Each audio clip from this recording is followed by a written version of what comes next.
Late to the game. I'll take it. So 420 is just a couple of days away. There's no doubt that this day is getting far more mainstream than any of us could have ever imagined.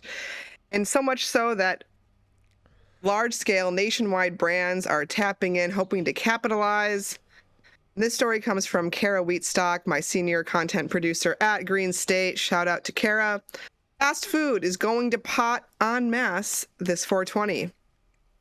The munchies are a natural side effect of puffing most cannabis varieties. When weed gets tummies rumbling, fast food is often the answer. After April 20th, more people than ever are getting a wicked hankering for something delicious. Locals-only restaurants often have specials like El Brujo's. The Southern California pop-up burger spot will be smashing the El Crunch Daddy Supreme on 420. The burger is based on the similarly named legendary fast food item, but those in other locales don't have to miss out on the noms. These beloved fast food brands have got something special on the grill in every state. First off, Jack in the Box gives back. This is actually pretty cool. Many are launching special deals for the high holiday, but Jack in the Box is also using the heightened visibility to give back. Pineapple Express shakes return this year for $4.20, naturally.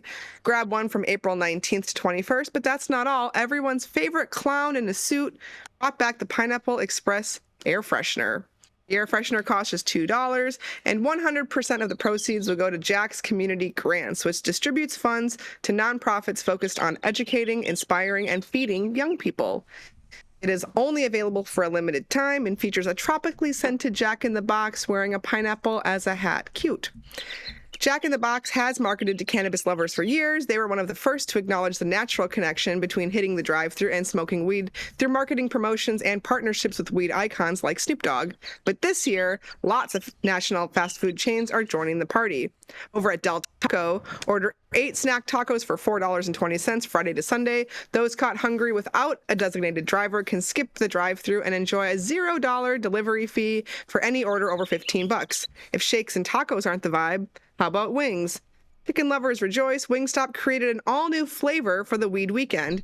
The chain will bring back the Wingstop Hot Box, and this year it's sauced and tossed with THC sauce, or the hot chili sauce, weed-free, obviously.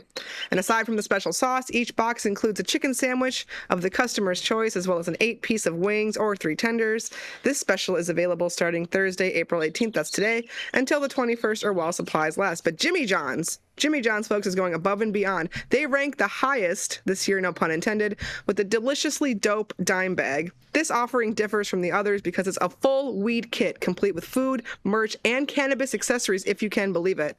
The dime bag contains a ham and provolone cheese sandwich topped with jalapeno, extra oregano basil, sliced pickles, crispy jalapenos, fresh sliced lettuce, and tomato. Other snacks in the bag include a gooey fudge brownie, a pickle spear, and chips. As for extras, those who pre-order their 420 gift will receive a Jimmy John's rolling tray. That's right. Secret locations will have additional limited run merchandise like the Deliciously Dope tea.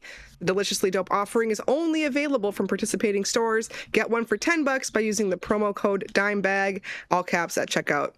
While the 420 holiday isn't all about fast food, it's about celebrating and honoring the gifts of the plant. However, it just so happens that one of those gifts is the munchies, and these specials oblige to the cravings. Those who can't find local deals like El Brujo or $4.20 nug-sized sandwiches at a Chiba Hut will find solace for their stoned energy at these national chains. And if fast food isn't on the menu this year, celebrate how far the cannabis space has come. Started in the subculture, now we're here. Rochelle Gordon reporting on behalf of Kara Wheatstock for Green State. What do you guys think? All these corporate people jumping on the 420 bandwagon? I don't know. I think it's kind of good. I like to see the normalization, whatever that looks like, even if it is a little bit tongue-in-cheek, even if there is a smile. I think it's fun. And Jimmy John's giving out a rolling tray that feels extreme.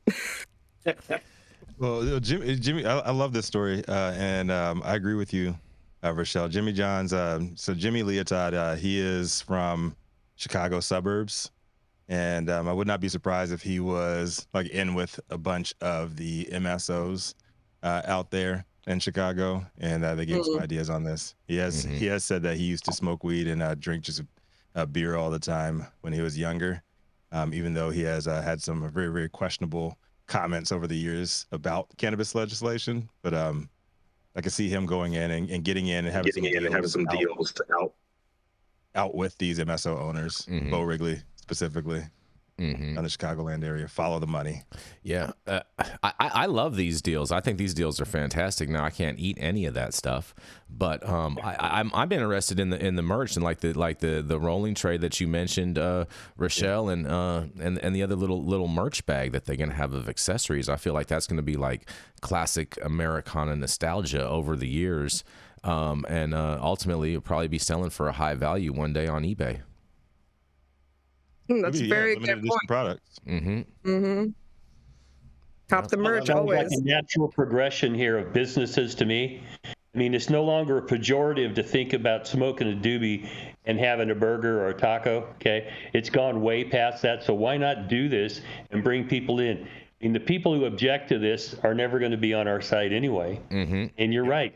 I mean, merch is going to be... My dad used to work for Coca-Cola, and we still have some of that merch that they would roll out every year, and I'm waiting for them to do the same thing here. But getting high and drinking a Coke is... I mean, why aren't they, putting that out there and advertising that stuff? I know people, their whole interior of their house is Coca-Cola, besides like their furniture. Yeah, I've seen those people. Yeah.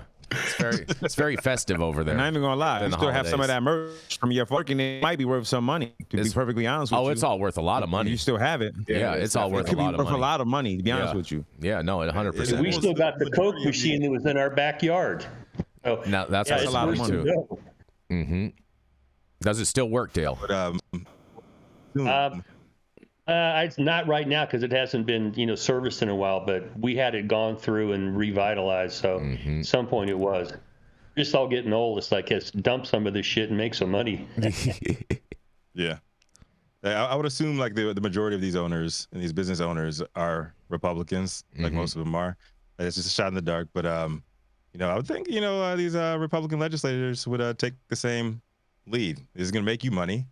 Jump on it and move forward. Right? Simple as that. You know what? I be thinking the same thing, Rico. But then when you think about the prison industrial complex and how many of these same Republicans and other leaders are invested in that, you just don't really know. It's like I'm not going to ever hold my breath to think that either side is going to get it together, because I think both sides benefits by playing good cop, bad cop in terms of trying to get this figured out. Fair enough. They'll get in each other's We need your way. help with this, Jason. Need you to reach out to all these Republicans and be like, yo, like, it's going to make you money. The people, all your constituents all want it. So just move forward. Just do it. Possibly. Put some depth. No, put some Jason, oil. Put some oils on some of them cigars in that cigar room you walk into, Jason. While they're in there with the cigars, just drop a bit of oil on the cigar. I mean, Tony, you've seen me at work doing this. So you have witnessed this in real life. So you're the only one here, I think, that has. This is the reason why this is the reason why when we read when Stone read the article about who he was smoking, I'm sitting, I'm like, I guess for like a lot of these so-called Republicans be like having to stick up their asses, but when you actually get around these guys, it's different. It's a lot different to take. That's just the reason why I feel like they know what they're doing and they're taking sides. They're like, okay, it's your turn to be the a-hole in the situation, because when you really get around these people, they're not the same people.